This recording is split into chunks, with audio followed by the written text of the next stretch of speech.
ഞാനാണ് ഇപ്പൊ മുട്ടിൽ വന്നിടിച്ചിരിക്കുന്നത്. ചെറിയ ചളുക്കാണെങ്കിലും വലിയ ചളുക്കിന്റെ കാശ് ആ ചളുക്കളുടെ നിന്ന് വാങ്ങുന്ന കാണിച്ചു തരാം. കോമള തടയരുത്.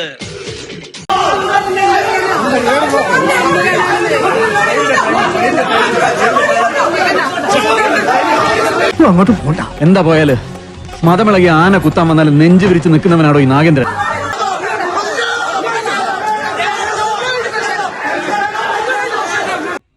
ആവേശം കൊണ്ട് ഓരോന്ന് വിളിച്ചു പറഞ്ഞ് തടിയേടാക്കണ്ട. പണിയെടുക്കാതെ ജീവിക്കാൻ നോക്ക്.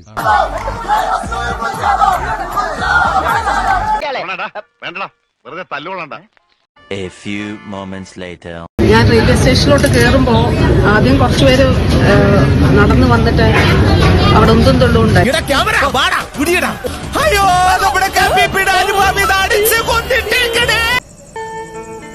ഹലോ കൃഷ്ണ, ഗംഗേടാ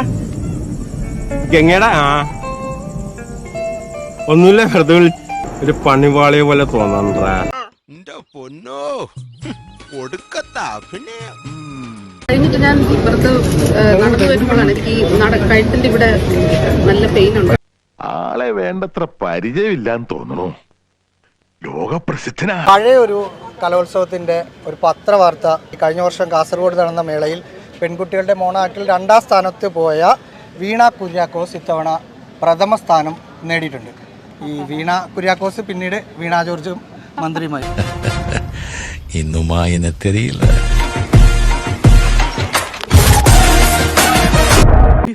കഴിഞ്ഞില്ല ഇനി കൊറേണ്ട്. ചിരിച്ചിരി മണ്ണ് തപ്പും. നിന്റെ ഒരു കോമഡിയോട് പറഞ്ഞടാ. അതിലൊന്നും ഭയം ഓടുന്ന ആളല്ല. ഇവിടെ ഉണ്ട് ഞാനിവിടെ ഉണ്ട്. ഇറങ്ങി നിന്ന് അതിനു വേണ്ടിട്ടാ ഇങ്ങോട്ട് വരാൻ വിളിക്കും. കിട്ടിയ മുതലും പലിശ ചേർത്ത് കിട്ടി.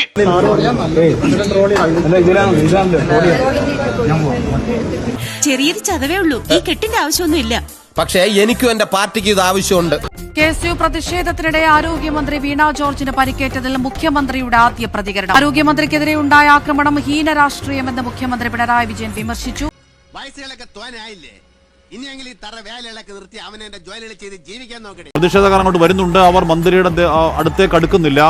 മന്ത്രിക്ക് ചുറ്റും പോലീസ് വലിയ വലയം തീർക്കുന്നുണ്ട്. സത്യമാണെങ്കിലും എനിക്ക് അംഗീകരിച്ചു കൊടുക്കാൻ പറ്റുമോ? മന്ത്രിയെ KSU പ്രവർത്തകർ കയ്യേറ്റം ചെയ്യുന്ന ഒരു സിംഗിൾ വിഷ്വൽ നിങ്ങൾക്ക് കാണിക്കാൻ സാധിക്കും. അപ്പം തിന്നാ മതി, കുഴി എണ്ണണ്ട.